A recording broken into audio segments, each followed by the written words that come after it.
Hello guys, so good morning. Eto, meron naman tayo ditong Epson L31 5190. So yung problema niya ay ito. Printer error contact Epson support non-printing features are available. Error 00041. Alright, so yan yung problema niya. Yan, tingnan natin. Nasa loob yung problema. Yan. Turn off natin. Then, i-turn on ulit natin. Pakinggan natin yung problema. Power on.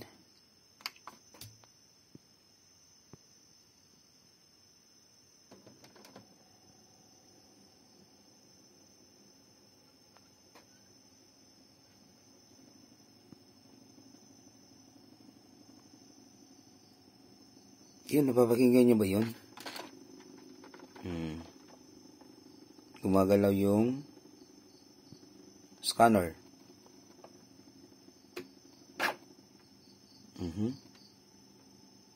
Parang nadulas siya, parang ganun.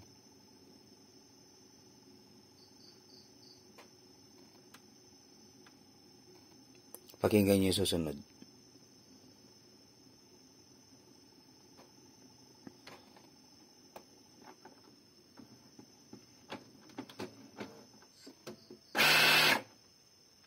Yun. So yun yung tunog na yun. Parang parang yung gear hindi nagsasalubong. Parang ganun yung nangyayari. Sige.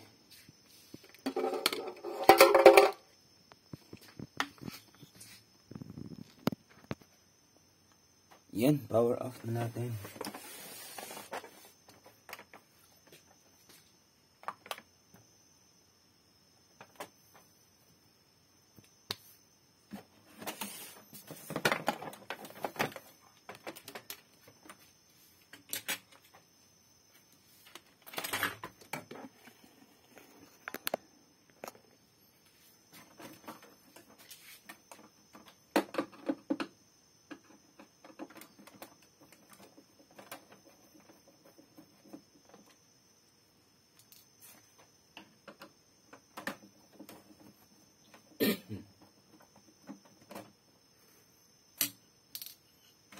So, non-printing features.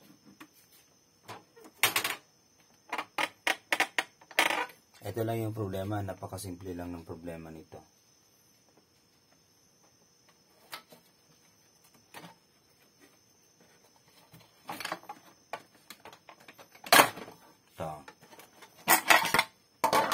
So, ito lang. Yan yung tanggal.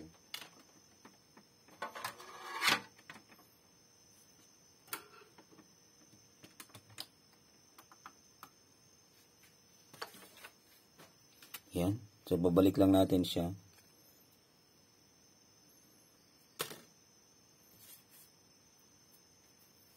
Then, okay na ulit yan.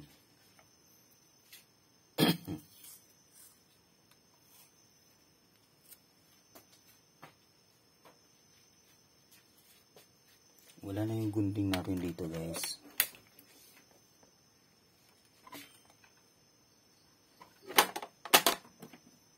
So, kuha lang kayo ng tape, any type of tape. Ganyan. Ilalagay nyo lang siya dito. Yan.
Yan. So, para pag sinalpak mo siya, medyo, kumbaga, ma-fit siya, ano. So, ganun.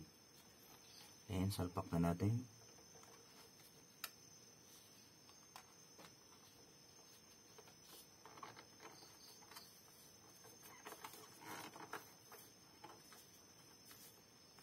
Yun. Diba? Yun. Okay na. Okay na yan. Then, to make it sure na hindi na siya matanggal pa.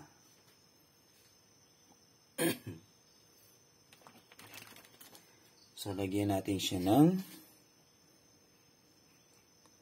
sealant. Yan. T7000. Para to sa cellphone.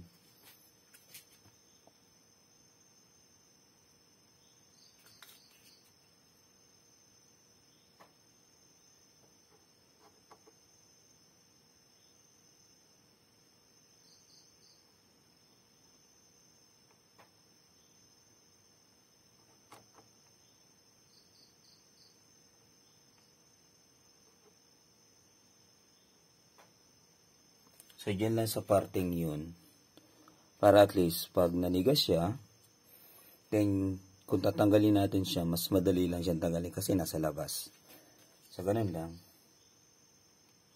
So, ngayon ko lang ito naisip. Paglagay ng sealant. Pag nanigas yan, okay na yan. So, sige, tingnan nga natin kung nawala na yung error na ganun.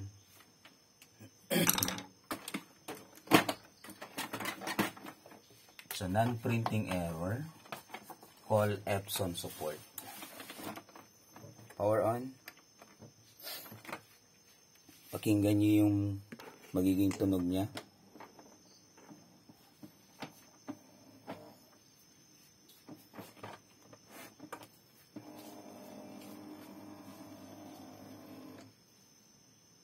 Yan, mga normal na tunog yan sa scanner.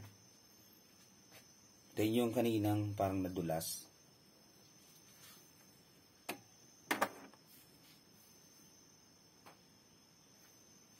Yung gear, umikot na siya.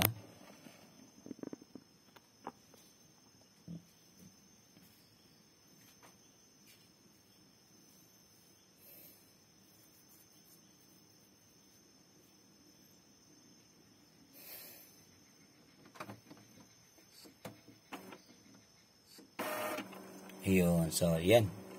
Okay na. Ngayon mga normal na activity ng printer. It's indicate na okay na yung printer kasi umikot na nga, hindi na siya yung kumbaga nadudulas. Kasi ito kasi yung plate na to, may sensor yan. So yung sensor hindi niya nasa-sense yung plate.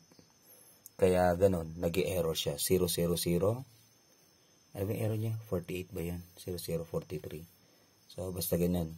So, yung error na yun. And, okay na siya. So, ngayon, titingnan natin yung kanyang output kung okay ba. So, number 1 na naapektuhan ng ganung mga error, yung output.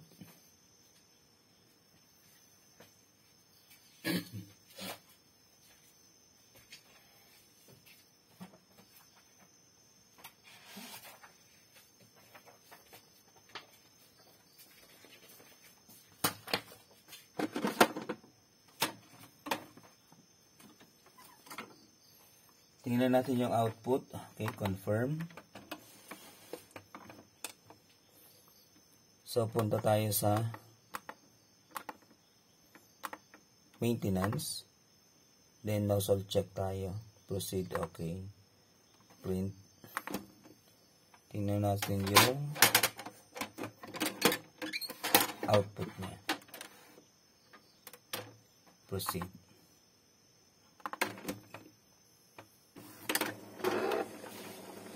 Nag-load pa naman yung bond paper. Yan. So, walang problema sa pag-load. So, hindi naman siya nag-paper jam.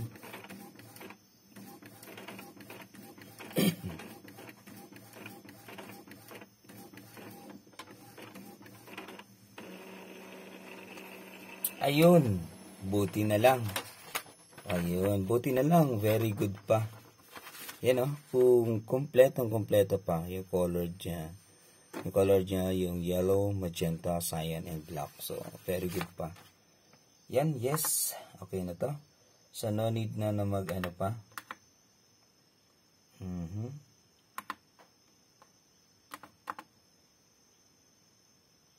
So, back na lang natin.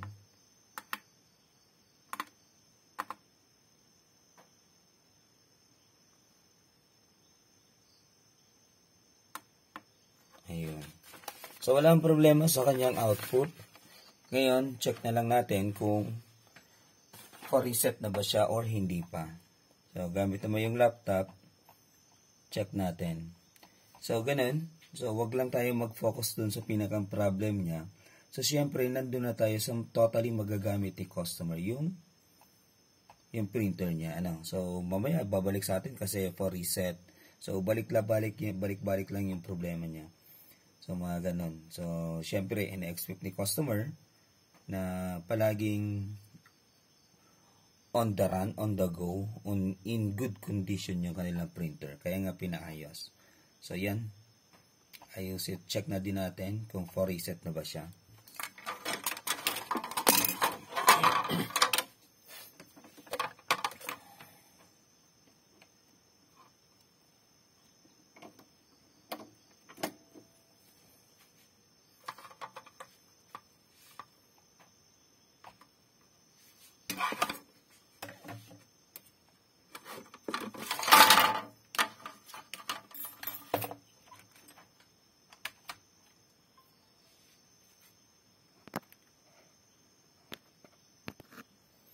Alright, ayan. So, dito na tayo sa laptop natin. Turn off muna tayo ng real-time protection. Resetter. So, kung gusto nyo ng resetter ng ganito, so, download na lang kayo via online. Type nyo lang Epson L120, 3110.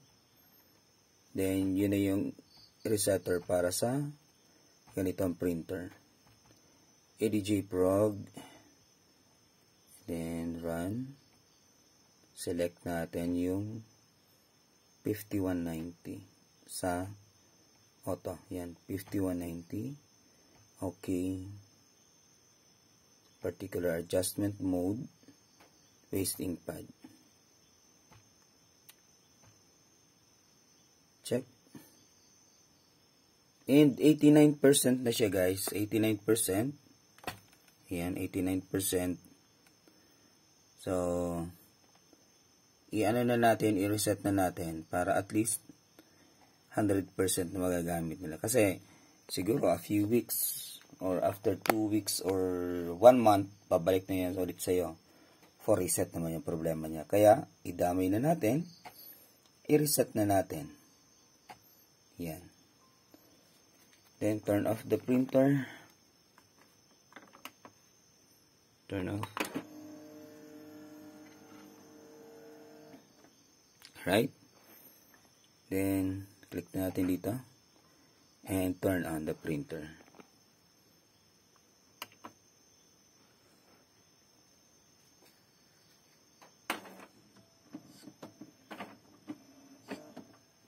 Sige. Tingnan natin. So, check natin ulit.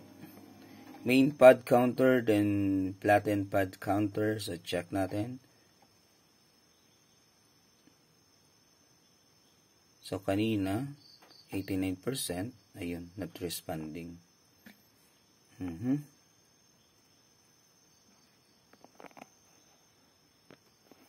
Right? So, balik tayo.